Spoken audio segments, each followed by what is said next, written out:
차용유 이종, 이 진여의 기능, 용은 두 가지 방식으로 파악된다. 하나는 사고와 지각 또는 밖에서 물든 마음, 분별 사식에 의해서 파악되는 것으로 이것은 우둔한 자와 이승의 수행자가 보는 진여의 기능이다. 이 단계에서 파악되는 진여를 사람의 형상을 한 열애의 몸, 응신이라 부른다. 이 단계에서는 사물이나 현상의 본질, 즉 그것은 오직 마음의 작용으로 말미암아 나타난다는 사실에 대한 완전한 인식이 부족하며 진여도 구체적인 형상을 갖춘 외적 사물로 나타난다고 생각한다. 또 하나는 의지 또는 안에서 물든 마음, 업식에 의해 파악되는 것으로서 이것은 수행의 첫 발을 디딘 단계에서 완성된 단계에 이르기까지 모든 수행자가 보는 진여의 기능이다. 이것을 이상적 상태로서의 열애의 몸, 보신이라 부른다. 이 단계에서 파악되는 진여는 무한한 몸으로 나타나며 몸은 무한한 형체, 색으로, 형체는 무한한 모습, 상으로, 또 모습은 무한한 징표, 호로 나타난다. 그 몸이 사는 완성의 땅, 과지 역시 갖가지 화려한 보물로 장식되어 있으며 그 조화는 보는 사람에 따라 무한하고 무궁하고 한계를 그을 수 없다. 여기서는 필요한 모든 것을 언제나 가질 수 있고 따라서 못쓰게 되거나 없어지는 것이 없다.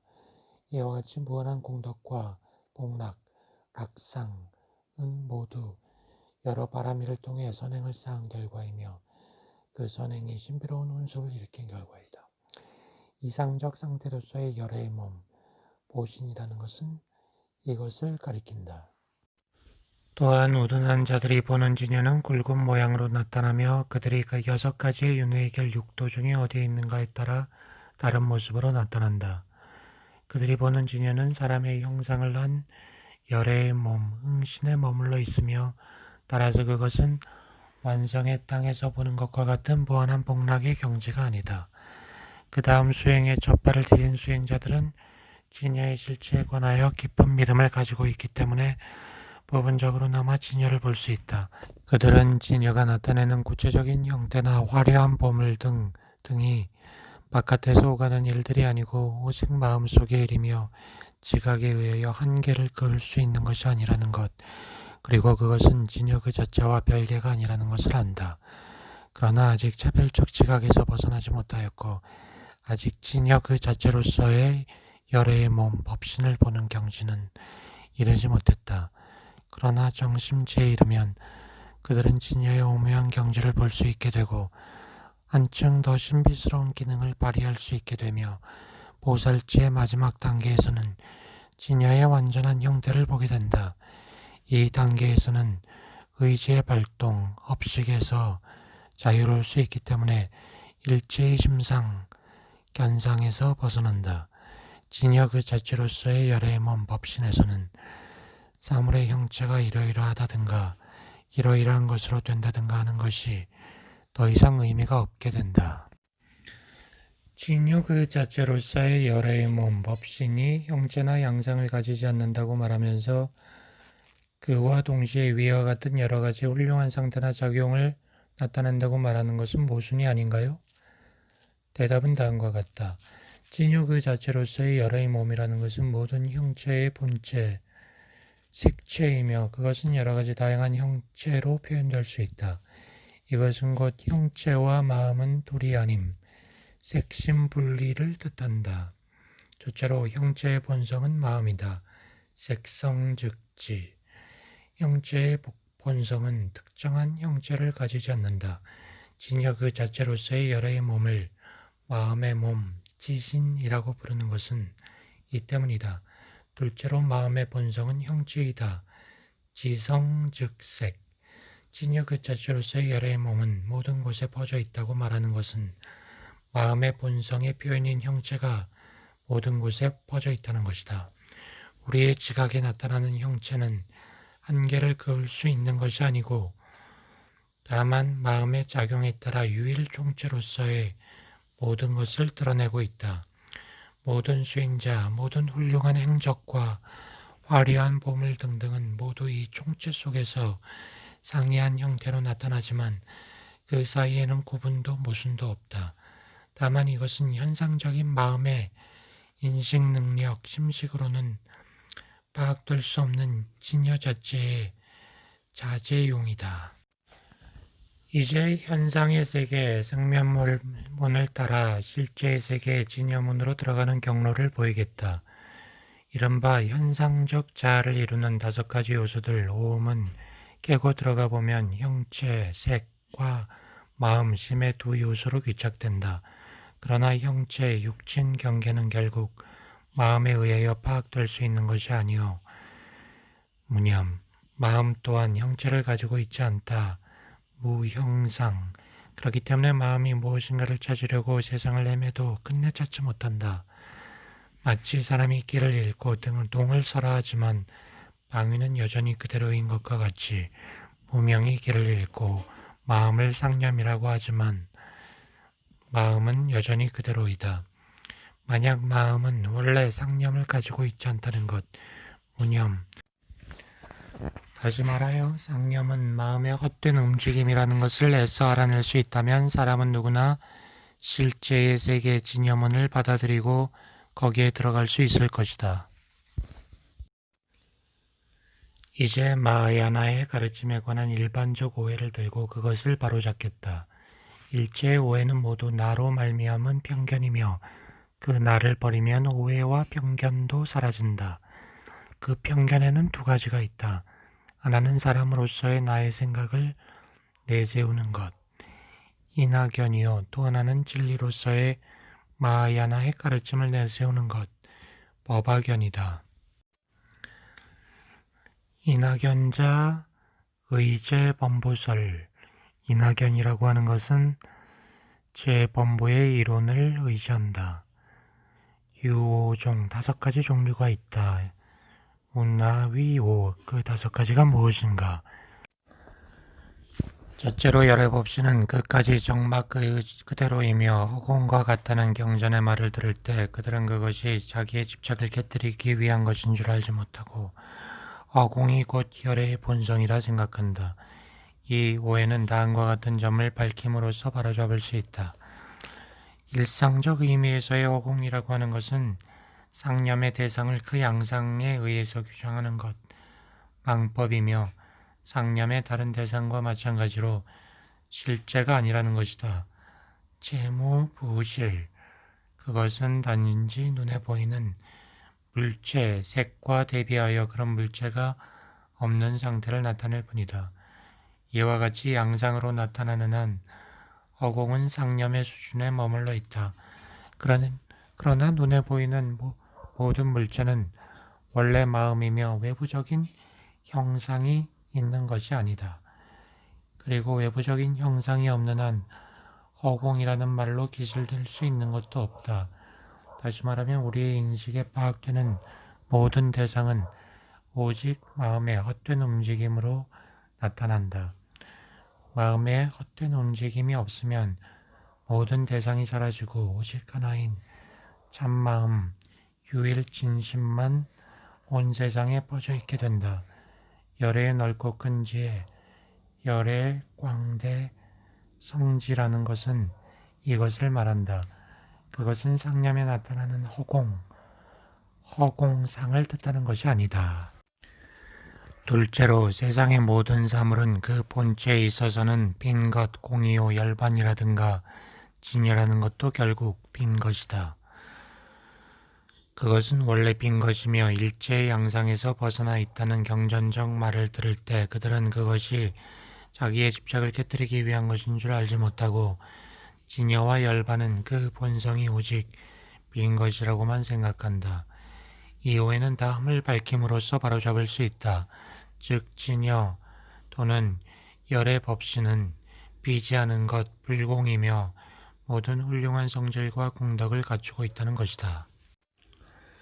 셋째로 열의 장은 더하거나 덜함이 없어 그 본체의 모든 훌륭한 공덕을 갖추고 있다는 경전의 말을 들을 때 그들은 그것을 이해하지 못하고 열의 장의 마음과 물질, 색심법이 이미 상이한 양상으로 존재한다고 생각한다.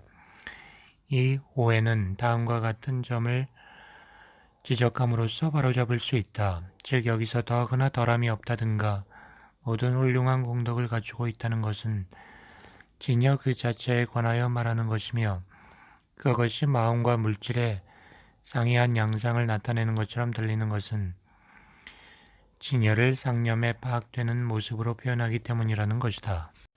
대체로 삶과 죽음에 관계되는 일체의 현상은 모두 열애장에 근거를 두고 있으며 일체의 사물은 진여와 별도로 존재하는 것이 아니다는 경전의 말을 들을 때 그들은 그것을 올바르게 이해하지 못하고 열애장 속에 삶과 죽음에 관계되는 모든 현상이 그대로 있다고 생각한다.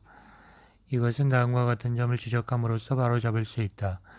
즉 열애장은 원래 겐지지강의 모래보다 더 많은 깨끗한 공덕만을 가지고 있으며 중단도 부정도 모순도 없는 진여 그 자체라는 것이다. 겐지지강의 모래보다 더 많은 번뇌와 혼란은 헛된 상념으로 말미암아 존재할 뿐이며 열애장의 본성 속에 처음부터 존재하는 것이 아니다. 상념은 시작을 할 수 없는 계속되는 환생을 통해 결코 열애장에 일치되는 법이 없다. 만약 열애장이 그 본체의 헛된 상념, 망법을 가지고 있다면 열애장을 통하여 진여를 증득한다든가 상념을 종식시키는 것이 불가능할 것이다. 다섯째로 열애장으로 말미암아 생사가 있고 열애장으로 말미암아 열반에 들어간다는 경전의 말을 들을 때 그들은 그것을 올바르게 이해하지 못하고 중생의 마음에는 시작이 있으며 그와 마찬가지로 열애는 열반에 드는 것을 종말로 하여 거기서 다시 중생으로 태어난다고 생각한다. 이것은 다음을 지적함으로써 바로잡을 수 있다.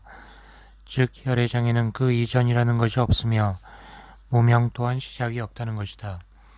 총체로서의 세계 밖에서 3계 밖에서 이때까지 없던 중생이 새로 태어난다는 것은 이단의 교리다. 또한 열애장에는 그 이유라는 것이 없다. 부처가 열반에 드는 것은 열애장과 하나가 되는 것이며 따라서 여기에도 종말이 없다. 마하야나의 가르침을 내세우는 병견, 법, 아견은 이승의 수행자들이 가지는 오해이다. 열애가 무아를 말한 것은 그들의 이해력이 충분하지 못함을 감안했기 때문이며 그것이 전부이기 때문은 아니다. 그들은 나라는 존재가 오음의 가화합이라는 말을 듣고 생사의 변화를 두려워하며 오로지 열반에 집착한다. 이 오해는 다음과 같은 점을 지적함으로써 바로잡을 수 있다. 즉 오음에 관계되는 현상은 본질상 개체로서의 나로 말미암아 처음 생기는 것이 아니고 따라서 없어지는 것도 아니라는 것이다. 열반은 오음과는 별도로 존재하는 다른 것을 가리키는 것이 아니다.